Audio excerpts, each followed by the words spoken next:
For a very long time, as in sobrang tagal na, hindi ako satisfied sa mga churches na I have been attending.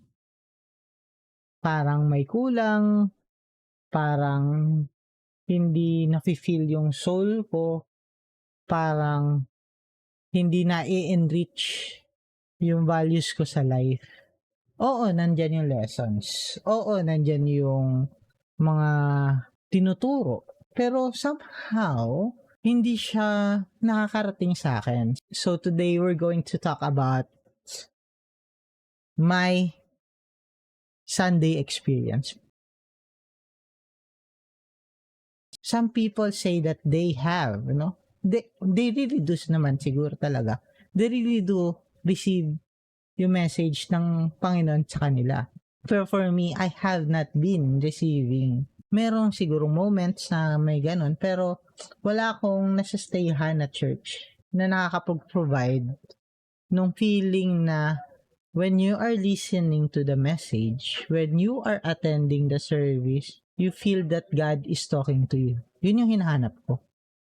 To be fair naman, I have not been attending churches for a very long time now. I'm not really regular. Nag-attend lang ako kapag umuwi ako sa bahay namin sa Palawan, ganun. Pero since I was working for almost 2 years na dito sa Laguna, I never found that church for me. Kaya siguro I also stopped attending churches kasi hindi ko naman naririnig kasi yung message ng Panginoon sa akin when I'm attending the churches. I'm not blaming yung churches kasi people are attending there because they hear God in the message. Pero somehow sa situation ko, hindi eh. Hindi nangyayari yung message. Ito yung idea ko. This is my idea. I think this is my problem. Kasi what I believe is that I am in some sort of a frequency. And yung churches na ina-attendan ko, they have a different frequency with me. For a very long time, I have an idea na umattend ng church sa Victory UPLB, Los Baños. I don't know what was stopping me. I don't know why I haven't implemented it. Pero last week, I was talking to my cousin habang nag-church kami. Sabi ko, next week hindi na ako dito magsisimba. Magsisimba na ako sa Victory LB. I decided out of the blue, itong church yung attendan ko. Ito naman yung church na itatry ko. Incidentally, last week was the greatest week for us. Last week was the very, very special, alam mo yun, exponential experience from us. Nag-start yung last week ko ng decision na yun. Tapos, nung Monday, may good news from a friend of ours. Tuesday, may good news again from another friend, from the same friend of ours. Another good news Wednesday, Thursday, and then Friday comes another great news. Tapos may activity pa akong hinahawakan which ended greatly.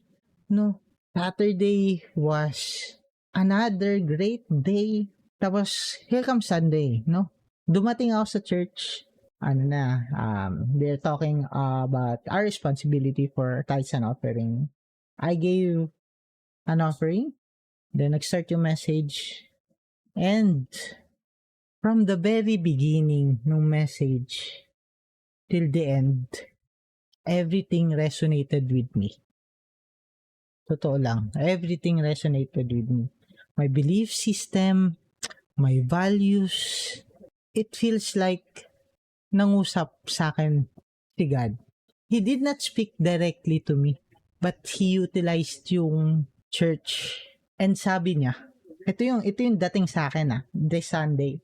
Ang sabi niya, oh, matagal ka na naghahanap, matagal ka nang nagrereklamo. You didn't change anything, no? Pero palagi mo lang sinasabi, hindi ako nabibless. Bakit ganito sila mag-preach? Bakit ganito sila mag-convey ng message? Yan yung sinasabi ko palagi. Ngayon, ito, sasaktuhin ko, bibigay ko na sa'yo lahat ng hinihingi mo. Ayan, nandyan. Pakinggan mo. Tingnan mo nga kung hindi ba ito yung hinahanap mo. Yun yung pagkasabi, yung feeling ko sinabi niya sa akin that day. Siyempre, natapos na yung service, nag-closing na. I went and approached si pastor. Sabi ko, Pastor, can we pray? Because I'm very thankful because I have been requesting from God for a very long time for a church that would resonate with me. And yung message mo was an answered prayer to me. So, nag-pray kami. After that, sakto din nandun yung nag-pray for the tithes and offering. Tapos, kinonect ako ni pastor with him. Tapos, kinonect naman niya ako to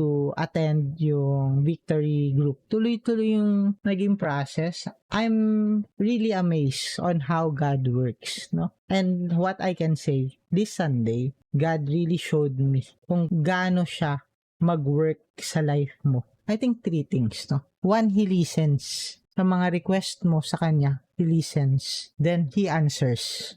He answers it. Pero para ma-answer niya yun, kailangan you need to do something. Matagal ka na nag-aantay eh. My name is Edge, and if you like this message, just subscribe.